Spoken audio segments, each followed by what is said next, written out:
The most unsettling thing the Predator franchise has ever done doesn't involve gore or a monster hunt. It's a single slow camera pull in an animated movie most people weren't expecting much from. At the end of Killer of Killers, after 3 completely separate stories set across 3 different eras, the film reveals a warehouse on the Yautja homeworld packed floor to ceiling with cryo chambers, each one holding a different warrior or alien species. The camera drifts past them until it lands on a face every fan recognizes immediately. Naru, the Comanche warrior from Prey, frozen in stasis on an alien planet, completely alone, with no idea what happened to her tribe. That image alone would be enough to rattle you. Then at San Diego Comic-Con in July, Trachtenberg unveiled an extended cut with a credits scene that pushes the camera even further. You get Dutch, Arnold Schwarzenegger's character from the original 1987 film, frozen in the pod next to hers. Then Mike Harrigan from Predator 2, 3 franchise legends collected and preserved behind glass like trophies in a museum nobody was supposed to find. This is simultaneously the best and worst thing to happen to the Predator franchise in decades, and I genuinely haven't stopped thinking about it. To understand why the Naru reveal hits with the weight it does, you have to go back to Prey and remember what that film actually promised. When Dan Trachtenberg's prequel landed on Hulu in 2022, it was shocking how good it was. The setup is almost aggressively simple. One Comanche warrior named Naru in 1719 on the Great Plains, one Yautja hunter. A survival story that doesn't overstay its welcome at 90 minutes. No ensemble of military types, no government conspiracy, no callbacks designed to generate applause in a theater. Amber Midthunder carried the whole film on a performance that was better than this kind of movie usually deserves, and Patrick Eison's script actually committed to the historical setting instead of using it as a thin coat of aesthetic paint. Prey landed at 94% on Rotten Tomatoes and broke the record for the most watched premiere in Hulu's history. The ending felt like a promise. Naru defeats the Yautja by turning its own targeting system against it, a move that works because the movie spent its entire runtime building exactly how her intelligence operates. Then the credits roll, and the final shot shows multiple Yautja ships descending toward the Comanche settlement.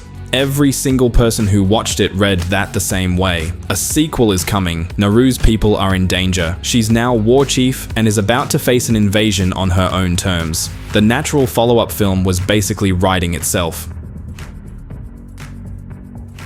Killer of Killers quietly burned that script to the ground. The animated anthology arrived in June 2025, and at first it presents itself as 3 disconnected stories. It's genuinely entertaining on its own terms. The creativity of dropping a Yautja into completely different historical contexts is something the franchise has always gestured at but never fully committed to, and here it actually works. But then a 4th segment kicks in, and the whole thing reveals itself as something much more deliberate. The 3 protagonists end up transported to the Yautja Prime, and their escape attempt doesn't fully succeed. The camera pulls back to reveal the full scale of the trophy warehouse. Rows and rows of cryopods, each one holding a creature that apparently killed a predator. They're the most dangerous beings the Yautja have ever encountered, preserved and maintained like the ultimate exhibit. And then there's Naru. That's dark in a way this franchise has never attempted before. The thematic framing that makes the most sense here is that the cryo chamber isn't just a prison. It represents something the Yautja don't have a better word for. In their culture, the hunt is everything. Worthy prey is the greatest compliment they know, but killing one of them, using their own weapon no less, puts you in a category above worthy prey entirely. You become something to be preserved rather than consumed. The fact that their reverence for you and their complete indifference to whether you're conscious or suffering coexist without any contradiction in their worldview is what makes it genuinely unsettling. It's honor that feels exactly like a nightmare. So where does everything stand in 2026? Prey 2 was officially confirmed in early 2024, with Midthunder in early talks to reprise her role. At the Killer of Killers premiere in 2025, she said she would love to return, but only if Trachtenberg is directing, that she's his fan no matter what he makes, and that she's heard some interesting ideas for the sequel. She's also been candid that she genuinely doesn't know when production might start. Then in early 2026, news broke that Trachtenberg had signed a 3-year first-look deal with Paramount. Alongside the Duffer Brothers, James Mangold, and several other major directors, the studio pulled in after the Skydance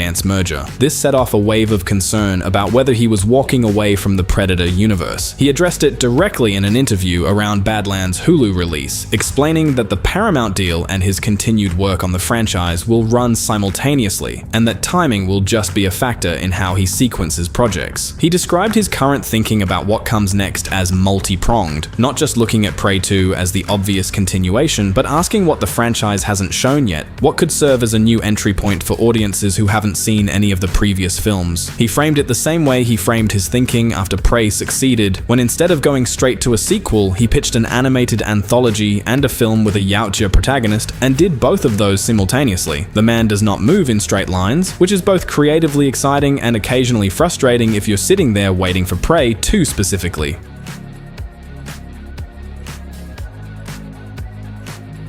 The creative problem that needs solving is what Prey 2 even looks like now. The version everyone was mentally building in 2022, Naru defending her people from a fleet of Yautja in the 1719 setting, richer Comanche cultural detail, deeper historical specificity, that film is no longer just sitting there waiting to be made. The mythology has moved in a very specific direction. A sequel set on the Yautja Prime with Naru escaping the cryo warehouse alongside warriors from different eras has obvious entertainment value. The Predators from 2010, with its alien hunting ground setup, proved that concept can work, but losing the Comanche setting would mean losing the element that gave Prey most of its soul. That historical specificity wasn't flavor, it was the entire architecture of what made the film resonate. There's also a theory gaining traction in the fan community that the Cryo Arena might be the franchise's actual endgame, the place where all the separate storylines from Prey, Killer of Killers, and Badlands eventually converge. Naru, Dutch, Harrigan, potentially characters from Badlands' future timeline, all thrown together in one hunting ground. That would be the Predator franchise's equivalent of an Avengers moment, built not through post-credits teasing and shared universe machinery, but through 3 years of thematically connected standalone stories that quietly built towards something larger without announcing it. Whether Trachtenberg is actually heading there is genuinely unclear from his public comments. He's being about as cagey as you'd expect from someone who turned an animated anthology into the most mythology-reshaping thing the franchise has done in 30 years. What's undeniable is that the macro picture looks nothing like it did in 2022, and in the best possible way. 3 years ago, the franchise was a punchline. Whether Trachtenberg takes it there or does something nobody has predicted, the fact that this franchise has rebuilt enough credibility to make people genuinely care about its future is the thing worth sitting with. That didn't happen by accident. It happened because someone understood that the Predator works best as a pressure test for character, that the real story has always been about who you are when the thing hunting you is perfect at what it does. Naru passed that test more convincingly than any human character in the series' history.